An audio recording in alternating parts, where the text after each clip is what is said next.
नमस्कार दोस्तों, मैं पन्नाराम चौधरी आप सबके समक्ष उपस्थित हुआ हूँ। जो थंबनेल आपको दिखाई दे रहा है, बाड़मेर ग्रामीण प्रतिभा सम्मान समारोह, इस पर विस्तृत चर्चा करने के लिए, सारे आपके कन्फ्यूजन दूर करने के लिए, विशेष रणनीति बताने के लिए, तो एक एक पॉइंट की अपना शुरुआत करते हैं। सबसे पहले मैं बताता हूँ कि बाड़मेर ग्रामीण प्रतिभा सम्मान समारोह है क्या है और क्यों शुरू की गई। तो देखिएगा दोस्तों, हर व्यक्ति की अपनी अपनी इच्छा होती है, सोच होती है। कोई व्यक्ति धार्मिक स्थलों पर खर्च ज़्यादा करता है, कई व्यक्ति भोजन व्यवस्था पर ज़्यादा खर्च करते हैं, कई व्यक्ति आभूषण खरीदने में ज़्यादा खर्च करते हैं, और कई व्यक्तियों को शौक होता है गाड़ी बंगला अच्छा सा बनाए रखें। वैसा हर किसी की चॉइस है, वैसे मेरी चॉइस शिक्षा है। और मैंने भी सोचा कि अपने जो भी अपने पास कमाई आती है, जो भी खर्चा अपने पास है, उसको शिक्षा के क्षेत्र में डोनेट किया जाए। तो सबसे पहली बात तो यही मन में ख्याल आया कि शिक्षा के क्षेत्र में इसको खर्च करना है। तब मेरे दिमाग में खर्च तो मैं करना चाहता हूँ, लेकिन खर्च करूँ कैसे, कहाँ खर्च करूँ। तब बहुत सारे साथियों ने सलाह दी कि इस प्रकार का एक प्रतिभा सम्मान समारोह आयोजित करो, जिससे बहुत सारे फायदे विद्यार्थियों को होंगे। तब ये लागू शुरू करने की प्रक्रिया कोशिश की। दूसरी बात ये भी है कि शिक्षा के क्षेत्र में खर्च करने की पहल क्यों की, ये आइडिया आया कहाँ से। धर्मवीर जी जाखड़ का नाम आपने सभी विद्यार्थियों ने सुना होगा। मैं हालांकि व्यक्तिगत रूप से उनसे मिला नहीं हूँ, अब मिलने जाने का प्रयास कर रहा हूँ, लेकिन उनके जो विचार है, उनकी जो सोच है, उस सोच ने वास्तव में राजस्थान ही नहीं बल्कि पूरे भारत के बहुत सारे लोगों की सोच को बदल कर रख दिया। और उसमें से एक छोटा सा व्यक्ति मैं भी हूँ, जिनकी सोच में बदलाव आया। लोग कहते हैं नौकरी पेशे वाले लोग क्या करते हैं, कांस्टेबल क्या कर सकते हैं। कई बार अपन सुनते हैं कि भी कांस्टेबल का पेमेंट इतना ही है, शिक्षक का तनख्वाह इतनी होती है, इससे घर बार चलता है। देखो ऐसा है, दो बातें, या तो आपको कुछ करना है तो चैन सुख त्यागना पड़ेगा, और यदि केवल समीक्षक बनना है तो सुख चैन से सोए रहो और पलंग पर सोए सोए मैसेज के माध्यम से समीक्षक बनते रहो। उन्होंने मेहनत की, वो भी एक कांस्टेबल है।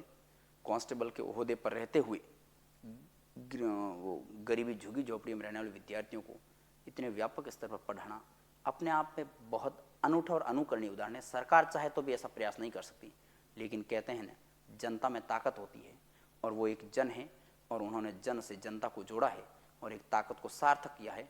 तो एक तो उनको मैं आइडल मानता हूँ, नंबर एक। दूसरा, मैं जब स्कूली शिक्षा में पढ़ता था, क्लास 10th में था, तो पहली बार बाड़मेर के किसान बोर्डिंग में एक प्रतिभा सम्मान समारोह हर वर्ष जो आयोजित होता है, वहाँ मुझे भी जाने का मौका मिला। मैं भी वहाँ गया और मंच पर बैठे बड़े बड़े अतिथि वृंदों को सुना, देखा, और पारितोषिक ग्रहण करते विद्यार्थियों को देखा। उस दिन से मेरे मन में ललक पैदा हुई कि अगली बार मैं भी इस मंच पर आऊँगा और पारितोषिक प्राप्त करूँगा। इतनी मैं मेहनत करूँगा, और रिज़ल्ट ये रहा कि मैंने मेहनत की भी, और अगली साल यानी कि जब 11th में मैं आया तो 10th क्लास का टॉपर होने के नाते मुझे भी वहाँ सम्मानित किया गया, जिसने मेरी सोच को बदला। वो बात आज मुझे आभास हो रही है कि उस दिन मैं सामने बैठा था और मेरे में दिमाग में ये बात घर कर गई कि मैं घर जाके पढ़ूंगा, और मैं ज़बरदस्त उसके बाद पढ़ने लगा। जब ये बात मेरे दिमाग में आ सकती है तो उस दिन भी वहाँ सामने बैठे बहुत सारे विद्यार्थियों के दिमाग में आई होगी, और उसी से मैसेज लेते हुए मैंने भी ये तय किया है कि जब मैं ऐसा प्रोग्राम करवाऊँगा तो बहुत सारे मेरे जैसे जो गुरुजन वृंद है उनमें भी भाव आएगा। गुरुजन वृंदों में नहीं आए तो गुरुजन वृंदों के द्वारा पढ़ाए जाने वाले जो विद्यार्थी है, उनमें से यदि हर गांव में से एक विद्यार्थी के दिमाग में ये सोच यदि विकसित हो जाएगी कि मुझे बहुत ज़बरदस्त पढ़ना है, तो 100-200 गाँव में से 200 स्टूडेंट हर साल ऐसे प्रतिभा सम्मान समारोह से निखरते हैं। अब ज़रूरी नहीं वो सारे मेहनत करने वाले नौकरी लगे, लेकिन जिस भी दिशा में जाते हैं एक अनुशासन तो ज़रूर सीखेंगे, एक सुसभ्य संस्कारित नागरिक तो वो जरूर बनने की कोशिश करेंगे, और जिस भी क्षेत्र में जाएंगे वहाँ पर अपना अच्छा देने का प्रयास करेंगे। तो उसी संदर्भ में ये शुरू किया गया है। पहली बात अब इसका ये है कि आपको समझ में आ गई होगी। फिर दूसरी बात है, इसका मूल उद्देश्य क्या है, इसके क्या क्या उद्देश्य है, तो मैं आपको बता देता हूँ। मूल उद्देश्य, पहली बात तो ये है कि लोगों में एक मैसेज पहुँचाना कि शिक्षा के क्षेत्र में जीवन की कमाई का एक अंश जरूर प्रदान करें, दान करें। हालांकि मैं सरकारी नौकरी के अलावा सरकारी सेवा में मैं जहाँ हूँ फर्स्ट ग्रेड, उस नौकरी का पैसा मैं मेरे खुद पर घर परिवार चलाने में खर्च करता हूँ। इसके अलावा जो भी खर्चा है, जो भी मेरी थोड़ी बहुत इनकम इधर उधर में जहाँ पर हाथ पाँव मारता हूँ वहाँ से प्राप्त होती है, उनको पूरी पूरी मैं डोनेट करने की कोशिश करता हूँ। और मैं सोचता हूँ कि मैं सुबह 5 बजे उठकर क्लास लेने जाता हूँ या और कोई काम करता हूँ, तो वो पैसे मेरे आते हैं तो उनको मैं वापस खर्च करूँ, यानी कि खर्चे के हिसाब से मैं दौड़ता हूँ। अब उसमें ये है कि मैं यदि 9 बजे तक सोया रहूँ तो अभी बात वही है, 5 बजे उठकर भागूँ और फिर यदि विद्यार्थियों को प्रेरित करूँ, तो मुझे ये लगता है कि मेरी संतुष्टि इसी में है और मैं एक शिक्षक होने के नाते मेरा फ़र्ज भी है, तो उसको अदा करता हूँ। तो जीवन की कमाई का एक अंश सभी लोगों को जागरूक करने के लिए इसका मुख्य उद्देश्य है कि एक अंश जरूर आप दान करें। दूसरा है कि इस प्रोग्राम के माध्यम से प्रत्येक गांव में मैं प्रत्येक गांव तक पहुंचूंगा।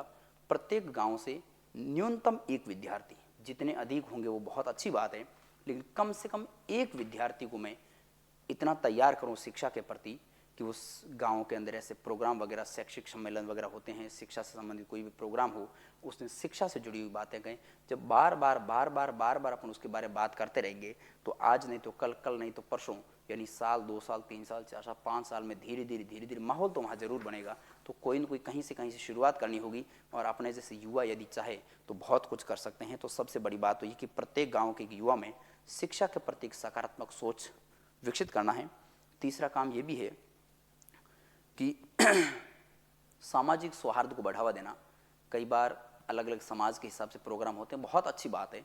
मैंने ये जो प्रोग्राम प्रतिभा सम्मान समारोह रखा है, इसमें सारे समाज के लोग आमंत्रित होंगे और सभी समाज के जो विद्यार्थी वो भाग ले सकेंगे, जिससे एक दूसरे की पहचान होगी, वापस भाईचारा बढ़ेगा और समाज में जो युवा समाज के आएंगे वो एक दूसरे को घुल मिल सकेंगे, एक दूसरे की बातों से परिचित होंगे और आगे आने वाले समय में हो सके वो पढ़ने में, तैयारी करने में जब भी रहे तो साथ रहे, तो ये सौहार्द बढ़ेगा। इस सौहार्द को बढ़ाना भी एक उद्देश्य है।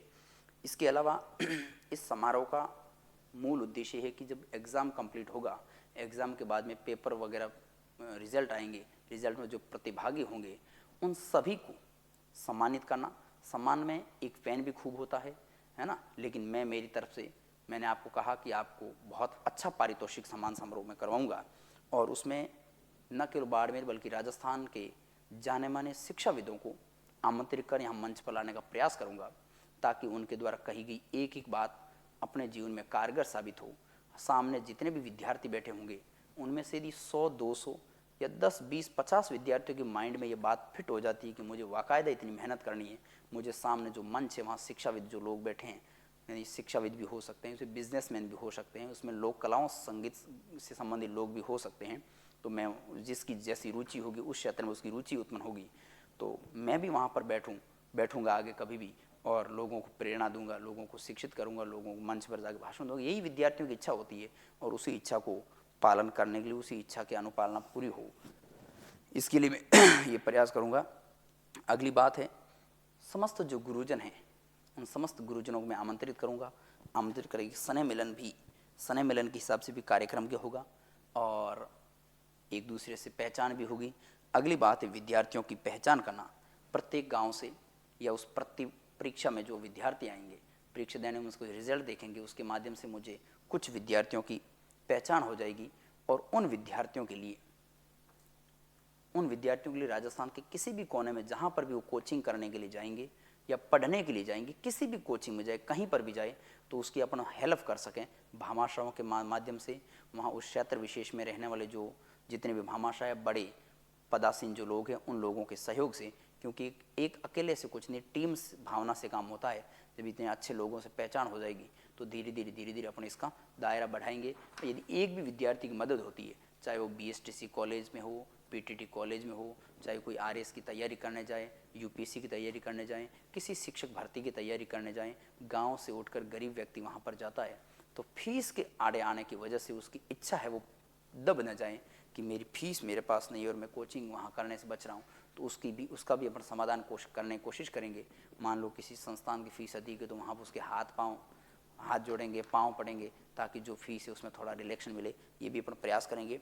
और अगला है सामाजिक कुरीतियाँ जितनी भी है, उन सामाजिक कुरीतियों के प्रति भी यहाँ एक मंचासन वगैरह, नाटक वगैरह आयोजित करके एक जागरूकता पैदा करना और कुरीतियों से उबर कर जो प्रतिभाएं बाहर निकली है यानी समाज में जो बहुत सारी कुरीतियाँ हैं, उन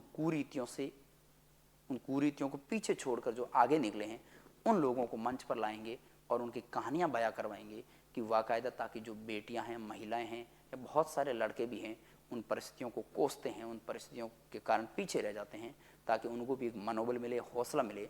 जैसे रूमा देवी जी अपने सामने उदाहरण हैं, कौशल्या चौधरी है, ये बहुत सारे उदाहरण हैं जो ये काम उन्होंने अच्छी तरीके से किया है।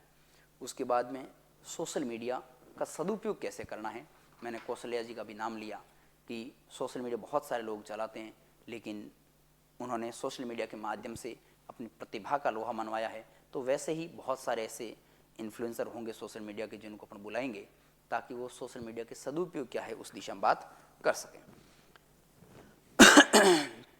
इसके अलावा गांव से जो आने वाले विद्यार्थी यहाँ आएंगे, उनमें से मैं कह रहा हूँ हर गांव से 1 या 2 विद्यार्थी तैयार हो जाते हैं, तो लगभग 500 लड़कों की फ़ौज तैयार करना। और उस फौज का काम होगा ग्रीष्मकालीन अवकाश में, मैं खुद वहाँ पर जाऊँगा।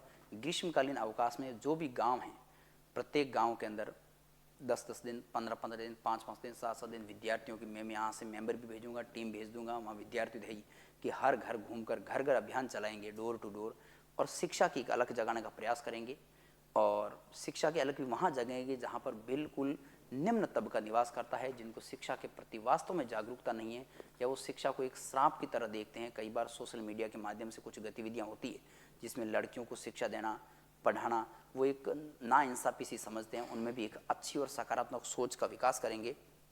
और दूसरा, उनको ये कहेंगे कि बाकी सारे विद्यालयों की अपेक्षा सरकारी विद्यालय कई गुना अच्छे हैं और बेहतर है, और सरकारी विद्यालयों में नामांकन कैसे बढ़ाएं, इसके लिए भी थोड़ा प्रयास करेंगे। यदि ऐसी टीम तैयार हो जाएगी अपनी, तो टीम तैयार होने पर सारी चीज़ें मुमकिन है, संभव है। ये तो इसके उद्देश्य और प्रत्येक परीक्षा ये क्या है इसके बारे में बता दिया। थोड़ा वीडियो लंबा होगा, लेकिन आप ज़रूर देखिएगा पूरी बातें। अब है पेपर। मैंने पहले ही कहा कि इस परीक्षा के लिए एक पेपर आयोजित होगा, और वो परीक्षा के अंदर क्या क्या आएगा, क्या शेड्यूल रहेगा, उसके बारे में अब बताने जा रहा हूँ, सुनिएगा। इसमें 2 पेपर होंगे। एक विद्यालय स्तर के विद्यार्थियों के लिए, क्लास 9 से 12 तक के जो विद्यार्थी वही भाग ले सकते हैं। पहली बात तो ये, कक्षा 9 से 12 के सभी विद्यार्थी भाग ले सकते हैं और उनके लिए अलग से पेपर होगा। और दूसरा, कॉलेज लेवल वाले जिनमें जो BSTC करते हैं, PTT करते हैं, या अन्य सभी कंपटीशन की तैयारी करते हैं, 12th पास है, वो सारे विद्यार्थी, और उसमें जो गुरुजन वृंद है जो लगे हुए हैं वो भी शामिल है, वो भी भाग ले सकते हैं। क्योंकि मैं कह रहा हूँ कि जाट समाज प्रतियोगिता, जब जाट खोज प्रतियोगिता होती है तो उसमें मैं 1-2 बार इनाम भी जीता हुआ हूँ, फर्स्ट और सेकंड आया हूँ, तो मैं लगा हुआ था नौकरी। फिर वो अपने लिए अवसर है तो सम्मान होता है। तो जो गुरुजन है वो भी इसमें प्रतिभागी बन सकते हैं, प्रतियोगिता परीक्षा में शामिल हो सकते हैं। तो एक विद्यालय स्तर की कक्षा 9 से 12 तक के विद्यार्थी भाग ले सकते हैं, और दूसरा 12th क्लास से ऊपर के जो भी विद्यार्थी है उसमें कंपटीशन वाले हैं और कॉलेज शिक्षा में हैं, वो सारे विद्यार्थी शामिल हैं। तो परीक्षा 2 स्तर, 2 अलग अलग पेपर होंगे और दोनों का अलग अलग। अच्छा, फिर ये परीक्षा होगी कब? 19 जनवरी को अभी तारीख निर्धारित की है। यदि इसमें बहुत असंभव है फेरबदल होना, यदि फेरबदल हो भी जाता है तो मैं उसको सोशल मीडिया के माध्यम से आपको सूचना उपलब्ध करवा दूंगा। तो 19 जनवरी को परीक्षा की डेट अभी रखी है। फिर है पेपर का लेवल, सिलेबस क्या होगा। सिलेबस, दोनों पेपर अलग अलग बनेंगे तो सिलेबस का लेवल भी अलग है, लेकिन ध्यान देना 9 से 12 तक के जो विद्यार्थी है उनके लिए सिलेबस का आधार भी कक्षा 9 से 12 तक ही रहेगी। 9 से 12 तक की किताबों में प्रश्न आएंगे, क्या क्या विषय रहेंगे उसके बारे में आगे बता रहा हूँ।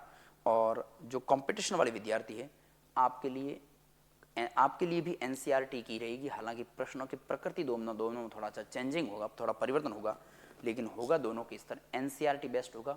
और NCERT की कक्षा 9 से 12 तक की बुक से उनमें से प्रश्न पूछे जाएंगे।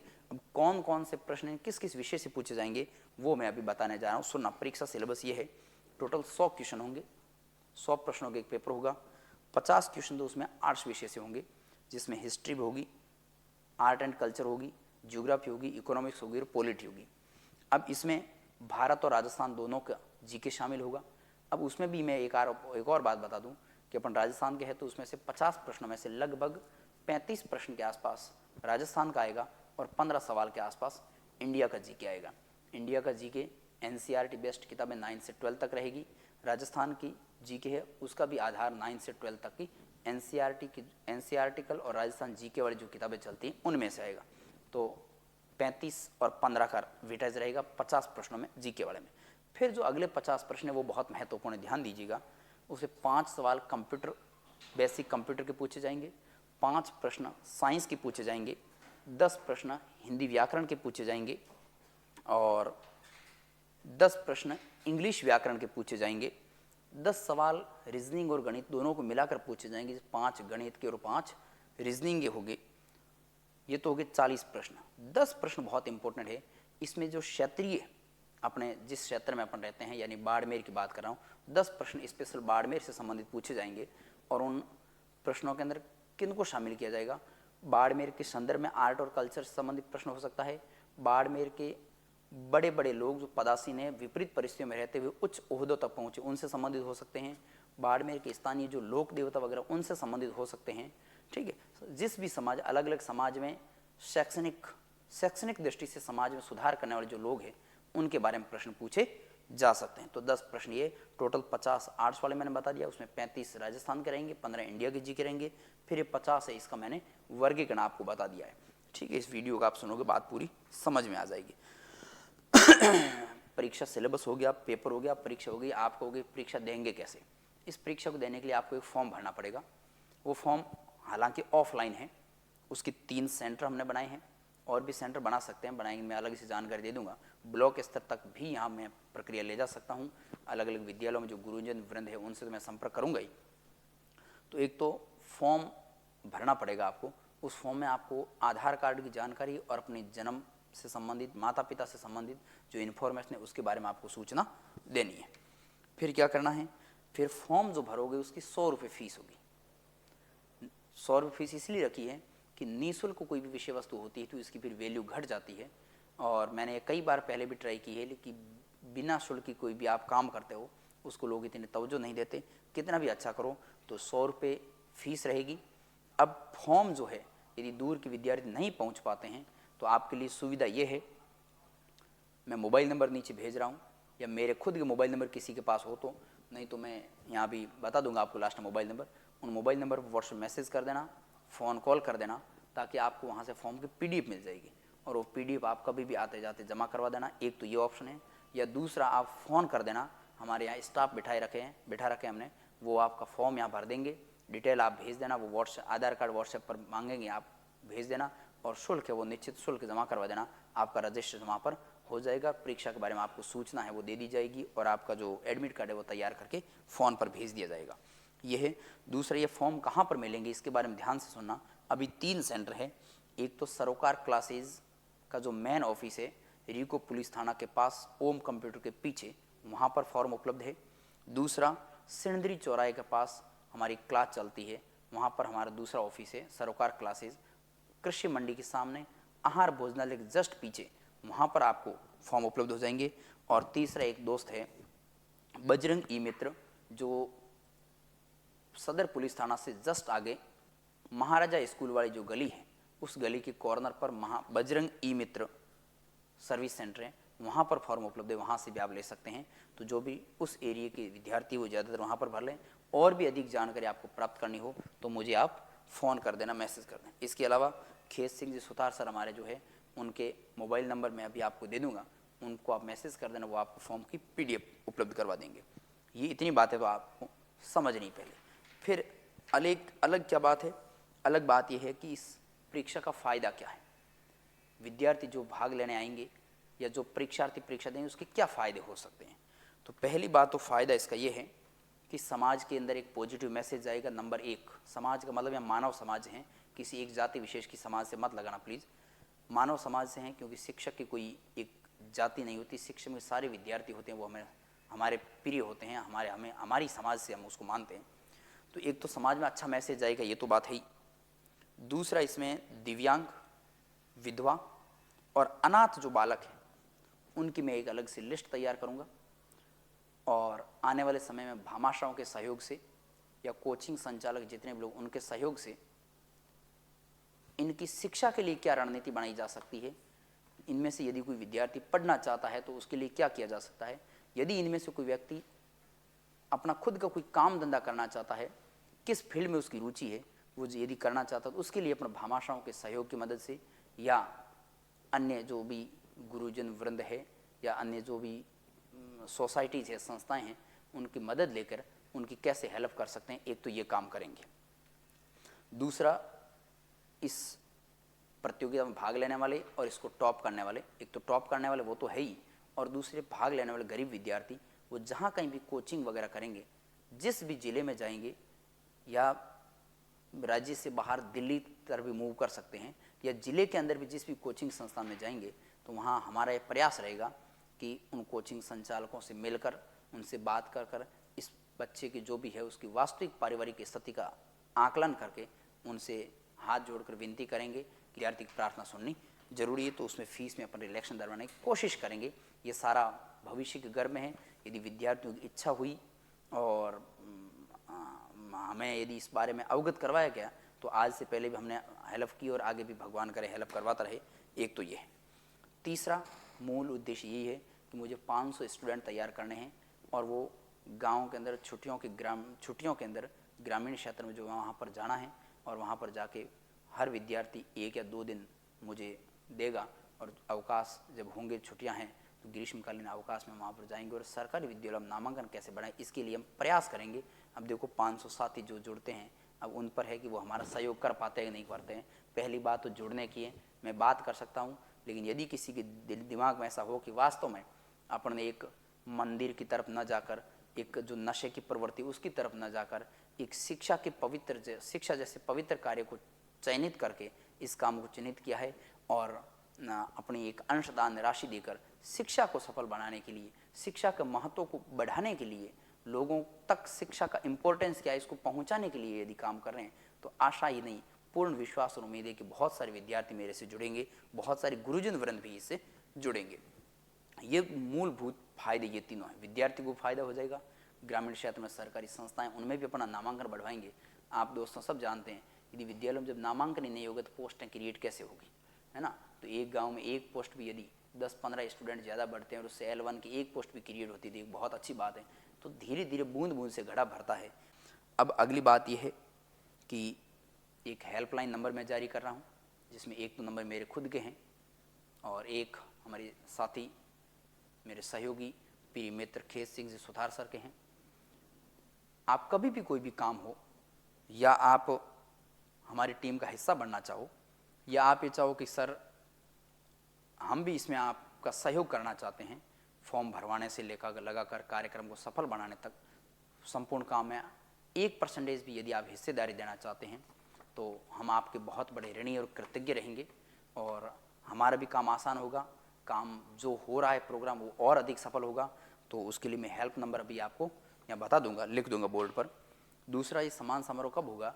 ये लगभग फरवरी के प्रथम सप्ताह में सम्मान समारोह होगा। 19 जनवरी को एग्ज़ाम है, और उसके बाद में रिजल्ट जारी हो जाएगा। रिजल्ट के बाद मेरिट लिस्ट बना लेंगे, और लिस्ट वगैरह बनाने के बाद में अतिथियों से मिलने का प्रोग्राम रहेगा, और फिर फरवरी के प्रथम सप्ताह में अपने इसको कार्यक्रम को पूर्ण कर लेंगे। विशेष अनुरोध ये है, आप सभी जो भी ऑनलाइन प्लेटफॉर्म पर मेरे साथी जुड़े हुए हों, आप सभी से विशेष आग्रह है कि सोशल मीडिया के माध्यम से या व्यक्तिगत रूप से जितने भी आप ग्रुप से जुड़े हुए हो, वहाँ पर इस बात को जो मैं लिख रहा हूँ, जो कह रहा हूँ, उनको आप विशेष रूप से सहयोग करना, प्रचार करने की, अधिक से अधिक लोगों तक बात पहुँचानी जरूरी है। मैं ये चाहता हूँ कि अधिक से अधिक विद्यार्थी अपन से जुड़ें, और विद्यार्थियों को अधिक से अधिक विद्यार्थियों को फायदा हो। बहुत सारे अतिथि वृंद जब आएंगे और उनके प्रोग्राम को सुनेंगे, तो जो वंचित रह रहे हैं उनमें से भी यदि 1-2 विद्यार्थी की भावना यहाँ आने के साथ जग जाती है, तो अपना का कर्तव्य जो है वो पूर्ण हो जाएगा। तो आपसे विशेष अनुरोध तो सोशल मीडिया वाला है ये। दूसरा विशेष अनुरोध मेरे स्टाफ साथी गुरुजन वृंदों से है कि आप सभी विद्यालय में कक्षा 9 से 12 तक के बच्चों को ये बात जरूर बताएं। 100 रुपये फीस अलग रखी है, मामूली फीस है, और फीस जो विद्यार्थियों की है वो मैं मेरे पास नहीं रखूँगा। इस बात का विशेष ध्यान रखें। उन फीस से कम 5 गुना मैं वापस ज़रूर लौटाऊंगा किसी भी हालत में, क्योंकि विद्यार्थियों के पैसे अपन यदि खर्च ये करने जा रहे हैं, विद्यार्थियों के पैसे अपने पास रखे, अच्छी बात नहीं है। वो सिर्फ एक फॉर्मेलिटी के लिए औपचारिकता के लिए रखा गया है, ताकि कोई बेवजह फॉर्म न डाल दे, ताकि बाद में व्यवस्था जब एग्ज़ाम वगैरह करवाने का शेड्यूल वगैरह होगा तो फ्री होते हैं, तो कई बार विद्यार्थी बिना एग्ज़ाम तैयारी किए, बिना एग्ज़ाम देने वाले फॉर्म भर देते हैं, फिर व्यवस्था बाधित होती है, आप सब जानते हैं। तो शिक्षकों से एक विशेष अनुरोध ये है कि विद्यालय स्तर के इस काम को आपको सफल बनाना पड़ेगा। देखो, मैं तो विनम्र निवेदन आपसे कर सकता हूँ कि मैं सिर्फ प्रयास शुरू किया है, आप सब लोगों का, चाहे वो मेरे चाहने वाले हो, चाहे मेरे से कोई न चाहने वाले हो, प्रतिपक्ष के हो, यानी कि आपको मेरी भावना, मेरी बातें अच्छी ना भी लगे, तो भी ये बात जो मैं कर रहा हूँ, ये बात तो ज़रूर अच्छी लगनी चाहिए कि जेब से 1 रुपया भी खर्च करना बेहद मुश्किल काम होता है। हाँ, लोग ये बहुत सारे कहेंगे कि कहाँ से आय आती है वगैरह, बहुत सारी बातें कहेंगे, उससे मुझे फ़र्क नहीं पड़ता। आय आती कहाँ से, तो उस आय को कमाना भी बहुत मुश्किल काम होता है। जब बहुत सारे गुरुजन वृंद घर सुबह 9 बजे तक सोए रहते हैं, उसमें मैं सुबह 5 बजे कक्षाओं में होता हूँ, तो ये बहुत मेहनत भरा काम है। और मेहनत में कमाई करके यदि बच्चों के लिए शिक्षा के रूप में दान करने जा रहा हूँ मैं, तो आप सभी से विनम्र निवेदन रहेगा कि आप इस काम को सफल बनाने में मेरी मदद ज़रूर करें। और इसके अलावा मैं मेरे मोबाइल नंबर आपको भेज रहा हूँ। जो भी गुरुजन वृंद यहाँ नहीं पहुँच पा रहे हैं, उनको मैं ये PDF भेज दूँगा फॉर्म की, और 100-200 रुपये आप भी खर्चा कर लेना कि ये PDF में भेजूँ, उसको आप कंप्यूटर से प्रिंट आउट करवा लेना, और वहाँ विद्यार्थी जो है उन विद्यार्थियों ज़रूर फॉर्म भरवाना। सभी विद्यार्थियों को फॉर्म भरने के बाद में आप यहाँ आके जमा करवा देना। इतना काम तो करना है ही, लेकिन बड़े दुख की बात यह है कि हम शिक्षक जो है वो एक समीक्षक बन चुके हैं। हम सिर्फ पलंग पर सोए सोए दूसरों की कमियां क्या है, अच्छाई क्या है, उनके बारे में विश्लेषक बन जाते हैं, लेकिन सच में घर से बाहर निकल काम करने के थोड़े आदि कम रहे हैं। कई शिक्षक काम करते हैं, इसमें भी मेरे भी कई बहुत सारे साथी जो मुझे प्रेरणा देते हैं, मेरे काम में सहयोग करते हैं, बहुत अच्छी बात है, उन सब का मैं आभारी हूँ। तो मैं आपके ही वर्ग का, आपके ही समाज का एक स्टूडेंट हूँ। समाज का मतलब शिक्षक समाज से हूँ। तो आप सबका दायित्व है कि शिक्षा रूपी जो पवित्र काम को अपन जो आगे करने जा रहे हैं, इतने बड़े सम्मान समारोह का आयोजित करने की मैंने एक मानस बनाया है, तो इस मानस को आप सभी लोग सफल ज़रूर बनाएंगे। और इसी के साथ मैंने प्रोग्राम के बारे में संपूर्ण जो डिटेल जानकारी थी वो आपको बता दी। अब इसके बाद भी यदि आपको कोई प्रश्न वगैरह बचता है, तो आप मेरे मोबाइल नंबर पर या खेत सिंह के मोबाइल नंबर पर या इस वीडियो के कमेंट बॉक्स में ये बातें लिख दें। मैं सभी के कमेंट पढ़ता हूँ, और पढ़ने के बाद आपको वापस रिप्लाई भी दे दूँगा, और ताकि उसके ऊपर मैं और जानकारी प्राप्त करके आपको उसका आंसर दे सकूँ। ये सारी बातें आपको अच्छी लगी।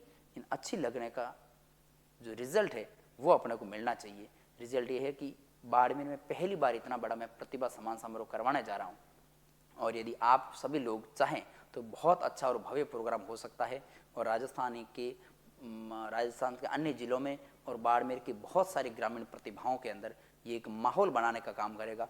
वास्तव में शिक्षा के रूप में भी इस प्रकार का काम अपन धीरे धीरे कर सकते हैं। अब मुझे ये पता है कि 5,51,000 रुपये जब मैं विद्यार्थी, इतने सारे विद्यार्थी हैं, उस सम्मान समारोह में करूँगा, तो राशि इतनी बहुत बड़ी राशि नहीं है। लेकिन मैं फिर कहता हूँ कि राशि कितनी बड़ी है छोटी मुझे पता नहीं, लेकिन मेरा जो उद्देश्य है उस उद्देश्य को मैं पूरा करने के लिए आया हूँ कि मुझे 500 लोगों की एक टीम बनानी है। टीम के समाज के अंदर बैठे हुए गरीब, विधवा, अनाथ और दिव्यांग जो लोग हैं उनकी एक लिस्ट बनानी है। और जो गरीब तबके के लोग हैं जो कंपटीशन एग्ज़ाम तैयारी करने के लिए बाहर जाते हैं, या कोई कॉलेज वगैरह बाहर मिल जाती है, तो उनकी फ़ीस में रिलैक्सेशन से संबंधित काम है। इन सारे उद्देश्यों को लेकर मैं ये काम करने जा रहा हूँ। और बड़े लोगों के हाथ से या मंच पर आके किसी एक विद्यार्थी का भी सम्मानित होना अपने आप में उसको प्रफुल्लित और गौरवान्वित करने वाला विषय होता है। तो आप सभी दोस्तों से हाथ जोड़ के विनम्र निवेदन है कि इस प्रोग्राम को सफल बनाएं, सहयोग ज़रूर करें। वो मोबाइल नंबर मैं आपको हेल्पलाइन से दे देता हूँ थोड़ा सा, ताकि आपको कोई भी जानकारी हो इससे संबंधित प्राप्त कर लें। देखिए कि सबसे पहले मैं मेरे खुद के नंबर लिखता हूँ।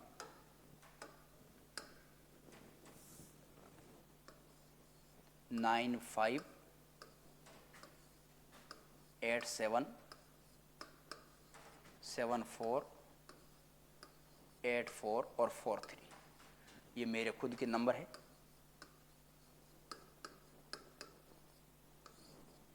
दूसरे नंबर है 75 68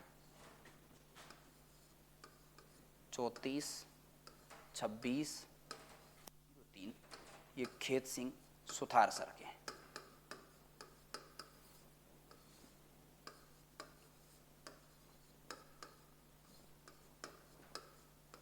खेत सिंह सुथार सर के हैं। तो कोई भी इन्फॉर्मेशन हो आप इस नंबर पर ज़रूर पहुंचा देना, ताकि हम भी उसमें थोड़ा सुधार कर सकें। आप सबका सहयोग अपेक्षित है। आशा ही नहीं, पूर्ण विश्वास और उम्मीद के साथ एक उम्मीद लेकर मैं आपके बीच में आया हूँ कि इस प्रोग्राम को सफल बनाने के लिए आप सारे लोग तहे दिल से मेरे साथ जुड़ेंगे और इस प्रोग्राम को बहुत भव्य और आनंदमय बनाएंगे ताकि राजस्थान के हर जिले में और हर व्यक्ति तक ये मैसेज आए कि वह शिक्षा के क्षेत्र में कैसा काम कर रहे हैं। आप सभी का बहुत बहुत धन्यवाद। जय हिंद, जय भारत।